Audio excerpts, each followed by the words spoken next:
Shalom Bapak Ibu yang terkasih dalam Tuhan Yesus. Selamat beribadah, selamat hari Minggu. Puji Tuhan, kembali Tuhan memberikan kita kesempatan untuk bersama-sama kita berbakti bersama dengan keluarga. Mari sebelum kita masuk lebih dalam lagi, kita menaikkan doa kita sebagai ungkapan rasa syukur kita kepada Tuhan. Karena sampai detik ini Tuhan berkarya di dalam kehidupan kita. Tuhan memberikan perlindungan yang luar biasa. Mari bersatu di dalam doa. Segala puji syukur dan hormat boleh kami naikkan di hadapan Tuhan. Allah yang menciptakan langit dan bumi, Allah yang tidak pernah meninggalkan ciptaan tangannya, Allah yang selalu peduli dan selalu memberikan perlindungan yang luar biasa kepada setiap kami. Pada pagi hari ini kami mau bersama-sama memberikan waktu kami untuk kami boleh bersekutu, memuji dan menyembah-Mu. Kami serahkan Tuhan seluruh kehidupan kami, keluarga kami, bahkan bangsa dan negara kami Indonesia. Dalam masa-masa melawan wabah COVID-19 ini, biarlah kami terus diberikan kemampuan untuk kami dapat bertahan, untuk kami dapat menyelesaikan masa-masa ini. Terima kasih Bapa. Engkau adalah Allah yang setia, yang tidak pernah meninggalkan kami sedetik pun. Terpujilah nama-Mu. Di dalam nama-Mu kami berdoa dan bersyukur. Amin. Tuhan adalah Allah yang setia. Dia adalah Allah yang dapat kita andalkan. Satu-satunya yang kuandalkan.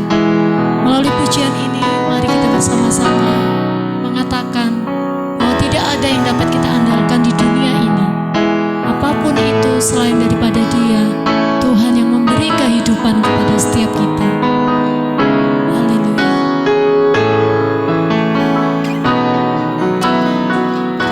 Engkau Tuhan yang setia, waktu-Mu selalu yang terbaik.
Puji Tuhan. Biar Tuhan yang memberkati dan memulihkan Indonesia. Salam Bapak Ibu dan saudara-saudaraku yang dikasihi oleh Tuhan Yesus Kristus. Kembali kita bersama-sama akan diberkati oleh firman Tuhan.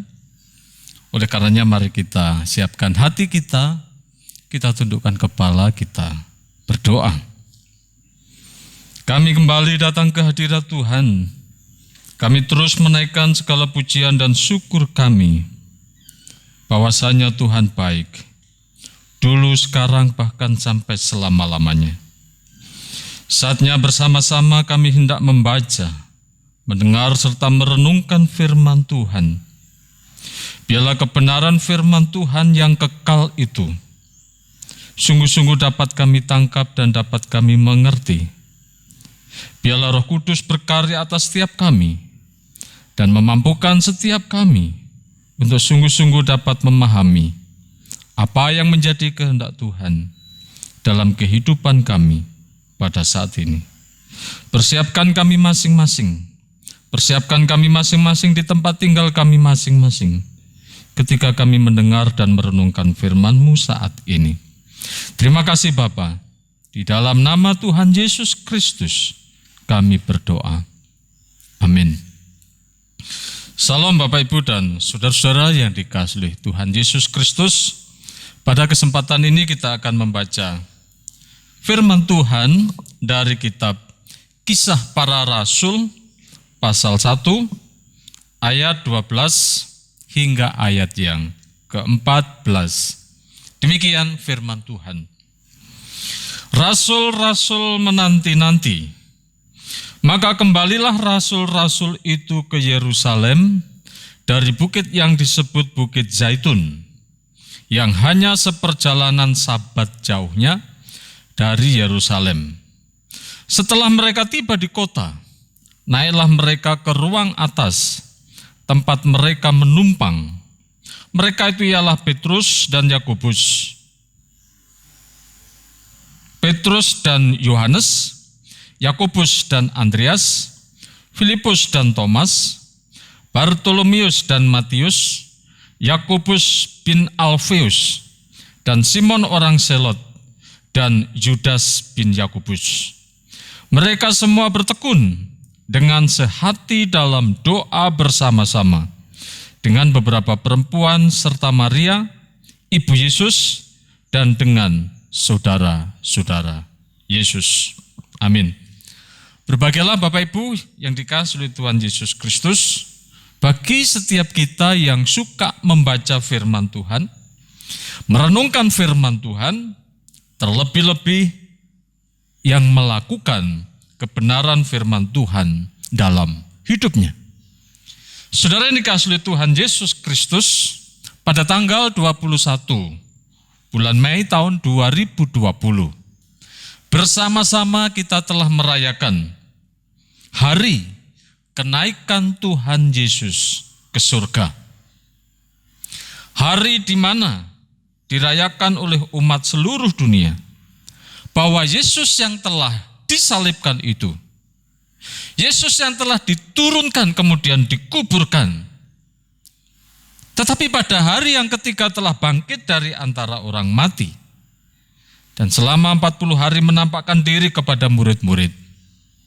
Dan pada tanggal 21 yang lalu, kita merayakan kenaikan Tuhan Yesus Kristus. Nah saudara, ini kan Tuhan Yesus, pasca kenaikan Tuhan Yesus, kita bisa melihat dan memperhatikan bagaimana suasana hati para murid-murid Tuhan Yesus pada saat itu. Khususnya kalau kita perhatikan dalam kitab Lukas pasal 24 ayat 52b, yaitu suasana hati murid-murid sangat bersuka cita. Dikatakan di situ sangat bersuka cita. Sukacita yang luar biasa yang mereka miliki ketika mereka melihat, setelah mereka melihat Yesus yang telah naik ke surga itu. Itu artinya bahwa mereka memiliki satu harapan seperti yang telah dikatakan oleh malaikat Tuhan itu. Khususnya pada Kisah Rasul pasal 1 ayat 10 hingga ayat yang ke-11 dikatakan di sana, ketika mereka sedang menatap ke langit waktu ia naik itu, tiba-tiba berdirilah 2 orang yang berpakaian putih dekat mereka dan berkata kepada mereka, "Hai orang-orang Galilea, mengapakah kamu berdiri melihat ke langit? Yesus ini yang terangkat ke surga meninggalkan kamu, akan datang kembali dengan cara yang sama seperti kamu melihat dia naik ke surga." Nah, saudaraku yang dikasihi Tuhan Yesus Kristus, ketika malaikat mengatakan hal ini kepada para murid-murid, sekarang hidupnya menjadi berubah. Karena saudara-saudara, arah dan tujuan hidup dari para murid-murid sekarang mulai terarah. Sebuah pengharapan yang mana yang telah mereka lihat dan yang telah dijelaskan oleh malaikat itu, bahwa Yesus yang kau lihat itu dia juga akan datang kembali sama seperti yang telah kamu lihat. Saudara yang dikasihi Tuhan Yesus Kristus, seharusnya ini juga menjadi orientasi hidup kita. Bagaimana kita bisa mengarahkan hidup kita kepada satu arah, kepada satu sasaran, kepada satu tempat yang tepat dan benar. Ini sangat penting. Suatu tempat yang tepat dan benar. Suatu harapan yang kita taruh kepada tempat, arah yang tepat dan benar. Nah, Bapak Ibu yang dikasihi Tuhan Yesus Kristus, malaikat sudah memberitahukan, murid-murid sudah melihat, dan kita bisa lihat janji Tuhan kepada mereka, khususnya di dalam Yohanes pasal 14 ayat 1 hingga ayat yang ketiga. Yesus berkata kepada mereka dan juga berkata kepada kita. Inilah janji Tuhan Yesus kepada mereka. Janganlah gelisah hatimu, percayalah kepada Allah, percayalah juga kepadaku. Nah, Bapak Ibu dan Saudara yang dikasihi Tuhan, Allah dan Yesus ini memang perlu tema khusus sendiri. Nah, saudara yang dikasihi Tuhan, Yesus berkata dan menyampaikan kepada mereka, di rumah Bapakku banyak tempat tinggal. Dan selanjutnya, sebab aku pergi ke situ untuk menyediakan tempat bagimu.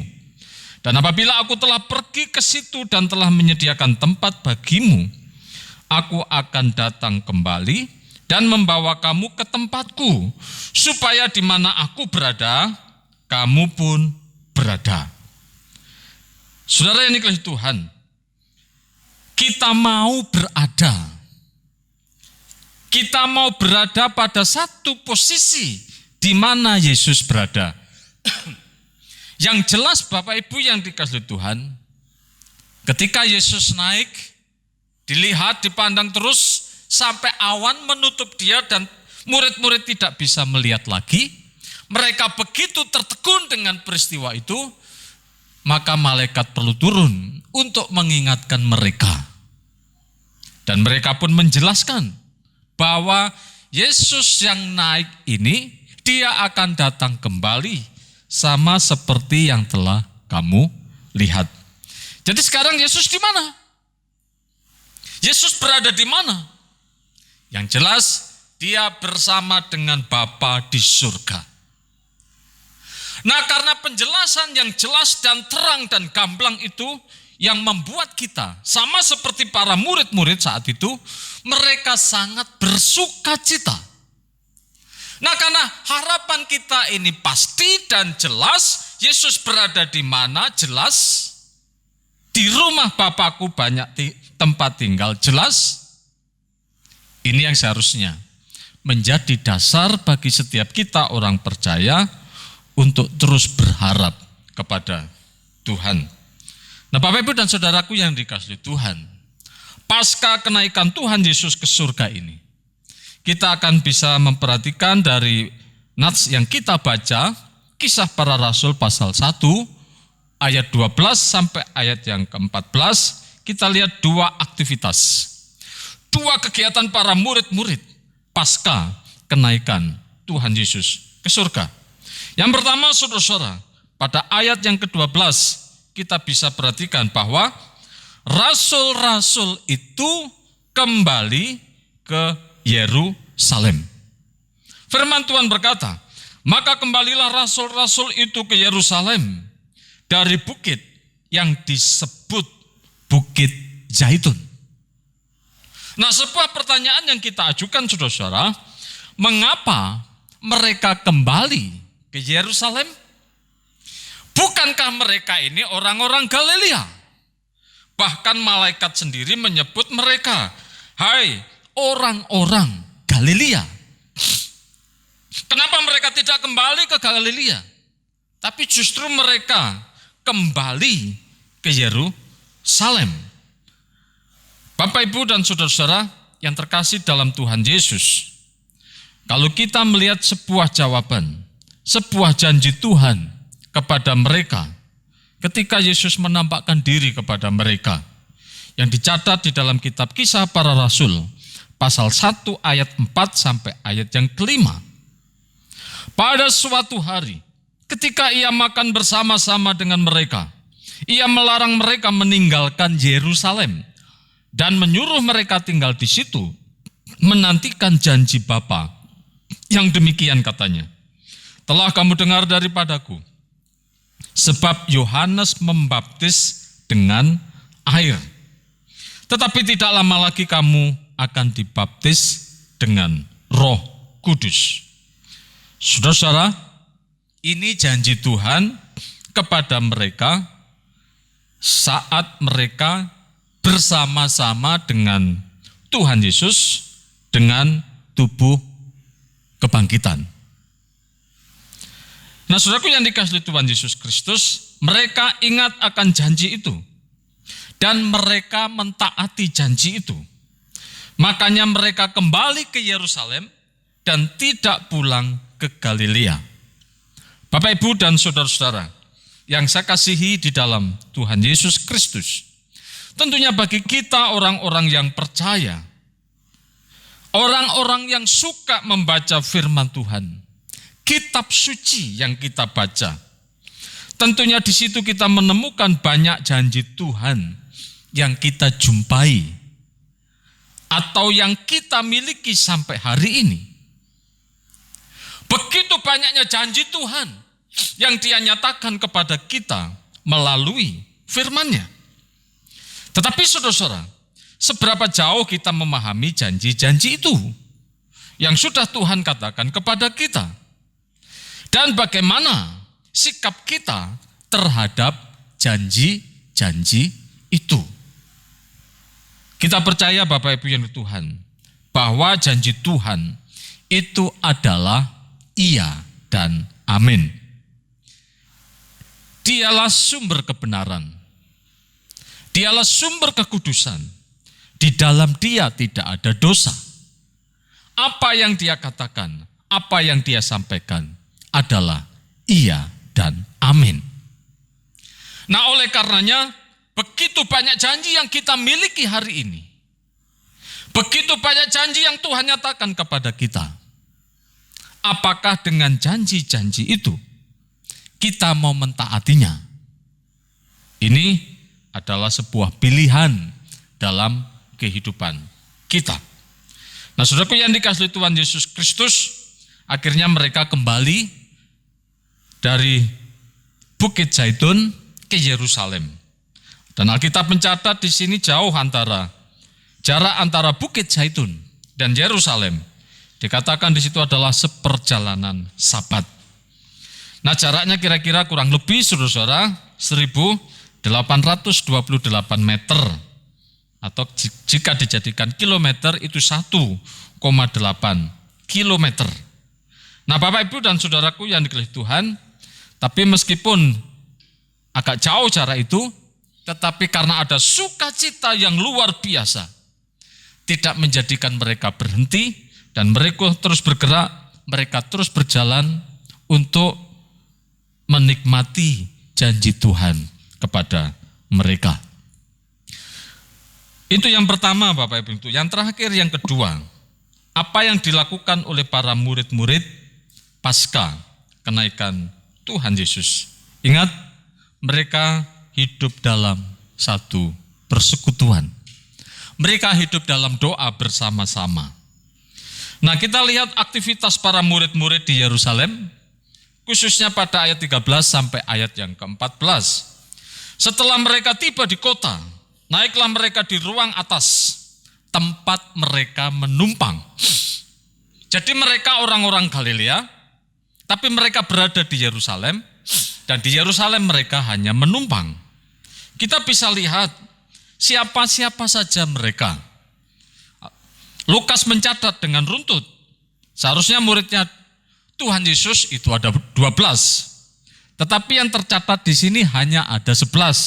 Yaitu 1 Petrus, 2 Yohanes, 3 Yakobus, 4 Andreas, 5 Filipus, 6 Thomas, 7 Bartolomeus, 8 Matius, 9 Yakobus bin Alfeus, 10 Simon orang Selot, 11 Yudas bin Yakobus, dan 12 ini tidak tercatat. Yudas Iskariot tidak tercatat. Itu artinya dia sudah tidak lagi bagian dari 12 murid Tuhan Yesus. Nah, saudaraku yang dikasihi Tuhan Yesus Kristus, ternyata ketika mereka berada dalam satu tempat yang sama, mereka memiliki hati yang sama, mereka memiliki spirit yang sama, mereka membangun sebuah persekutuan, mereka membangun sebuah ibadah, dan persekutuan ini sangat penting dalam hidup mereka, dan mereka benar-benar bersatu dalam satu persekutuan. Ibadah, persekutuan ini mereka lakukan dan mereka kerjakan di dalam ayat yang ke-14, yaitu dengan bertekun. Saudara-saudara yang dikasihi Tuhan Yesus Kristus, kalau kita lihat arti dari kata bertekun dalam Kamus Besar Bahasa Indonesia, itu berarti berkeras hati dan sungguh-sungguh. Dalam apa? Dalam bekerja, dalam belajar, dalam berusaha dan sebagainya. Tentunya di sini mereka berkeras hati dan sungguh-sungguh serius dalam sebuah persekutuan, dalam sebuah ibadah. Dan kemudian mereka tetap berpegang teguh kepada janji, berpegang teguh kepada firman Tuhan. Karena arti yang kedua dari Kamus Besar Bahasa Indonesia adalah tetap berpegang teguh. Saudara-saudara yang dikasihi Tuhan Yesus Kristus, ketekunan itu ditunjukkan mereka, yaitu dengan mereka senantiasa berada di dalam bait Allah dan memuliakan Allah. Berada di dalam bait Allah dan memuliakan Allah. Ngapain mereka berada di bait Allah?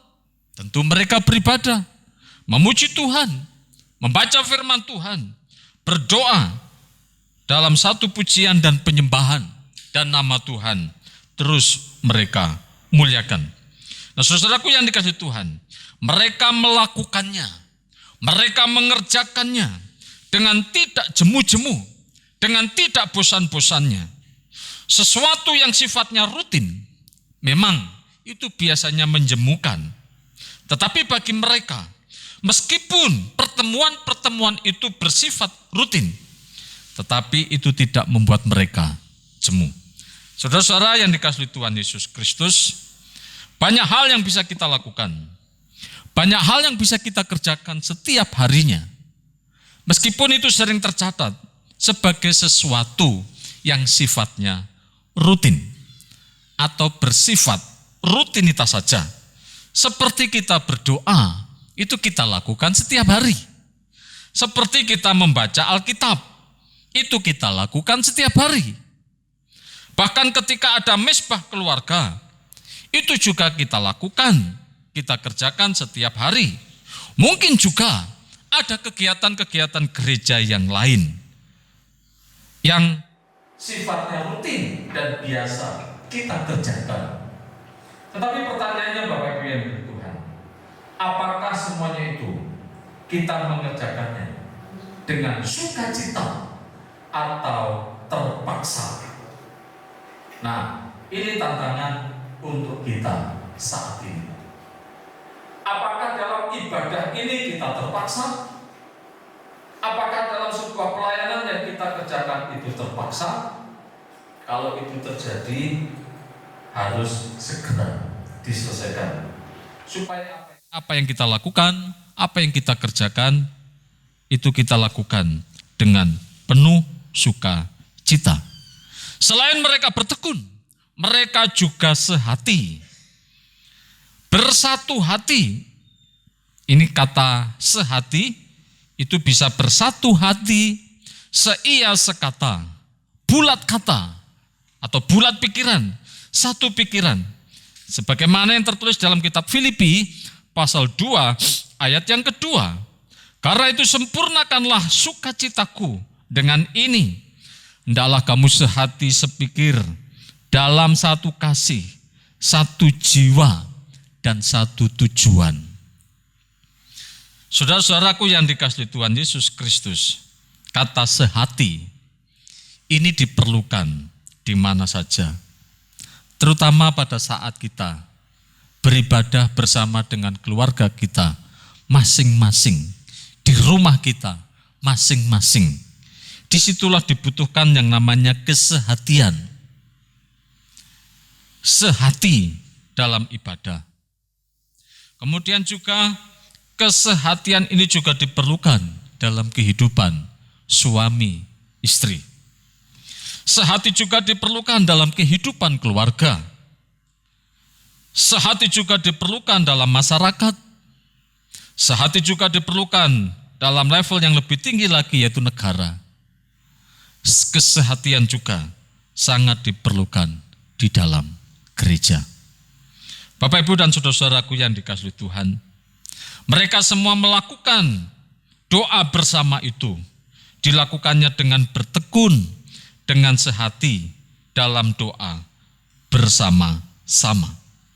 Kesatuan dalam doa bersama-sama ini, dan di dalam kebersamaan itu, bukan hanya para murid Tuhan Yesus, minus Yudas Iskariot, tetapi Alkitab juga mencatat yang pertama, ada beberapa perempuan yang terlibat dalam doa bersama-sama itu. Di sana juga ada Maria. Di sana juga ada Ibu Yesus. Di sana juga ada saudara-saudara Yesus yang hidup dalam persekutuan. Doa bersama. Mari Bapak Ibu yang dikasihi Tuhan, kita bisa lakukan doa bersama ini di rumah kita masing-masing. Khususnya saat kita sedang menghadapi pandemi COVID-19 ini. Saya sungguh sangat percaya bahwa doa orang benar itu besar kuasanya. Nah, inilah dua aktivitas, dua kegiatan yang dikerjakan oleh para murid pasca kenaikan Tuhan Yesus ke surga. Yaitu mereka kembali ke Yerusalem. Dan tidak kembali ke Galilea. Karena di Yerusalem Tuhan Yesus sudah berjanji, jangan meninggalkan Yerusalem sampai janji Tuhan digenapi. Dan kemudian yang kedua, mereka mengadakan doa bersama. Biarlah ini juga menjadi kesukaan bagi kita semua untuk tetap di dalam janji Tuhan, orientasi kita kepada janji Tuhan, dan kita tetap memiliki hubungan yang indah dengan Tuhan dan sesama kita dalam doa bersama. Mari kita lakukan, mari kita kerjakan. Biarlah nama Tuhan terus dimuliakan. Amin. Mari bersama-sama kita berdoa. Bapa di dalam surga, kami bersyukur jika pada saat ini kembali kami boleh disegarkan dengan firman Tuhan. Pasca kenaikan Tuhan Yesus Kristus ke surga, berdampak kepada murid-murid, yaitu mereka pulang dengan sangat bersukacita. Dan di dalam sukacitanya itu, mereka melakukan kegiatan-kegiatan yang terus memuliakan nama Tuhan. Sesungguhnya mereka bukan orang Yerusalem, tetapi mereka orang-orang Galilea. Tapi apa yang telah dijanjikan Tuhan, mereka pegang teguh, sehingga mereka tidak kembali ke Galilea, tapi mereka kembali ke Yerusalem. Meskipun di Yerusalem itu bukan tempat tinggal mereka, karena mereka di sana hanya menumpang. Tapi meskipun itu menumpang, mereka terus bertekun, mereka terus bersehati dalam doa bersama. Terima kasih Tuhan, berikan kami kekuatan ketika kami menanti janji Tuhan. Berdoa itu menjadi kesukaan bagi kami. Membaca firman Tuhan menjadi kesukaan bagi kami. Memuji Tuhan, menyembah Tuhan, itu kesukaan bagi setiap kami. Dan bahkan ketika Tuhan mempercayakan kami untuk melayani Tuhan, biarlah itu menjadi sukacita bagi kami. Meskipun itu bersifat rutin, tapi biarlah kami mengerjakan dan melakukannya tidak dengan terpaksa, tetapi dengan sukacita. Terima kasih buat kebenaran firman-Mu hari ini. Terpujilah nama-Mu Tuhan. Roh-Mu yang kudus memeteraikan setiap kebenaran ini di dalam hati kami masing-masing. Di dalam nama Tuhan Yesus Kristus, kami berdoa dan mengucap syukur. Amin. Tuhan memberkati. Bapak, Ibu, dan saudara-saudara yang dikasihi Tuhan Yesus Kristus, kita bersyukur bahwa Tuhan sungguh sangat baik dalam kehidupan kita, sehingga pada kesempatan ini kita masih dapat menikmati ibadah dan persekutuan kita di rumah kita masing-masing melalui media yang ada. Kita akan mengakhiri ibadah kita hari ini. Saya mengundang Bapak Ibu semua kita baca bangkit berdiri, dan mari kita tundukkan kepala, kita berdoa. Segala puji dan syukur kami naikkan ke hadirat Tuhan. Kami boleh menikmati ibadah ini semua adalah karena berkat Tuhan. Terima kasih atas segala pimpinan dan penyertaan Tuhan sepanjang ibadah kami saat ini. Terima kasih atas segala berkat-berkat Tuhan yang sudah Tuhan curahkan di sepanjang ibadah kami saat ini. Saatnya kami akan mengakhiri ibadah kami hari ini. Biarlah kiranya Tuhan terus menyertai setiap kami. Bapak, Ibu, dan saudara-saudaraku yang dikasihi Tuhan Yesus Kristus, arahkanlah hati dan pikiranmu. Pulanglah, bawalah dan terimalah berkat yang datangnya daripada Tuhan. Anugerah damai sejahtera yang datang dari Allah Bapa, cinta kasih sayang dari Yesus Kristus Sang Putra, kuat kuasa dalam persekutuan Roh Kudus, menyertai, memberkati Bapak, Ibu, saudara sekalian, hari ini sampai selama-lamanya.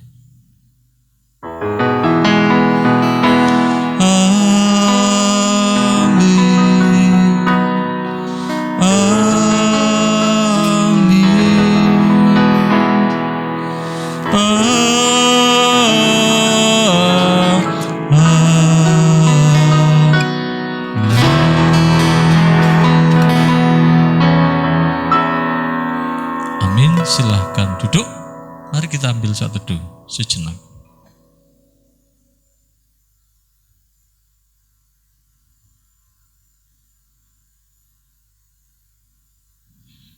Amin. Puji Tuhan, Bapak, Ibu, dan saudara-saudara yang dikasihi Tuhan. Saya mengucapkan selamat hari Minggu. Tuhan Yesus memberkati.